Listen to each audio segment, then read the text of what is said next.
আসসালামু আলাইকুম রহমতুল্লাহি ওয়া বারাকাতুহু। ঈদ মানে খুশি, ঈদ মানেই পরকেও আপন করে নেওয়া। মহানবী হযরত মুহাম্মদ সাল্লাল্লাহু আলাইহি সাল্লাম ঈদের সময় বঞ্চিত, অভাবগ্রস্ত, অসহায় এতিম মানুষদের ভুলে যেতেন না। তাদের খোঁজ খবর নেওয়া, তাদের খাবার খাওয়ানো এবং সম্ভব হলে তাদেরকে নতুন কাপড়ের ব্যবস্থা করে দেওয়াকে তিনি ঈমানদারদের অন্যতম বৈশিষ্ট্য বলেছেন।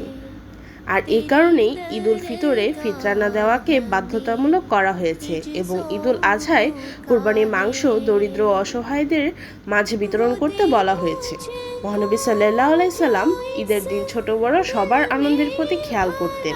এমনকি মদিনার ছোট ছোট শিশু কিশোরের সঙ্গে বিশ্বনবী সাল্লাল্লাহু আলাইহি সাল্লাম আনন্দ করতেন। মহানবী সাল্লাল্লাহু আলাইহি সাল্লামের সুন্নত অনুযায়ী এবছর ঈদুল আজহায় নাসরাতুল আহমদিয়া ঢাকার পক্ষ থেকে পথ শিশুদের সাথে ঈদ আনন্দ ভাগাভাগি করতে ঢাকার মতিঝিলে অবস্থিত নৈশ বিদ্যালয়ে অধ্যয়নরত শিশুদের কাছে আমরা গিয়েছিলাম।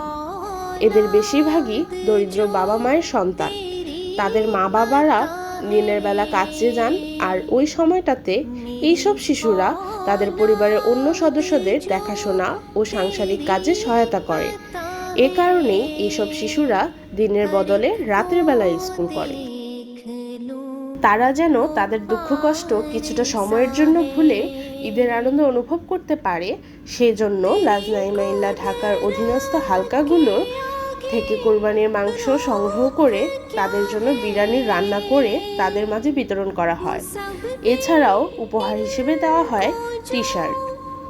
তাদের স্বাস্থ্যের কথা খেয়াল রেখে তাদের জন্য ফ্রি মেডিকেল ক্যাম্পের ব্যবস্থা করা হয় এবং তাদের মাঝে ভিটামিন সি এবং খাবার স্যালাইনও বিতরণ করা হয় এবং তাদের মধ্যে কেউ কেউ সূরা ও কবিতা আবৃত্তি করেও শোনান।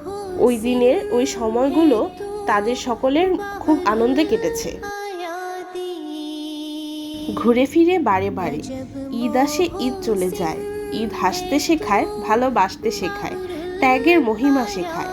সুপ্রিয় দর্শকবৃন্দ, আমরা সকলেই চেষ্টা করব যেন আমরা যেভাবে ঈদ পালন করি ঠিক সেভাবেই আমরা আমাদের ঈদের আনন্দ বঞ্চিত মানুষদের সাথে ভাগাভাগি করে নিই।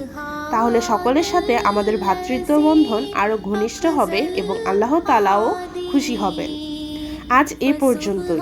ইনশাল্লাহ আবারও দেখা হবে অন্য কোনো পর্বে। ততক্ষণ পর্যন্ত সুস্থ থাকুন, ভালো থাকুন এবং আল্লাহ তাআলার কাছে সকলের মঙ্গল কামনা করে বিদায় নিচ্ছি। জাযাকুমুল্লাহ। আসসালামু আলাইকুম ওয়া রাহমাতুল্লাহি ওয়া বারাকাতুহু।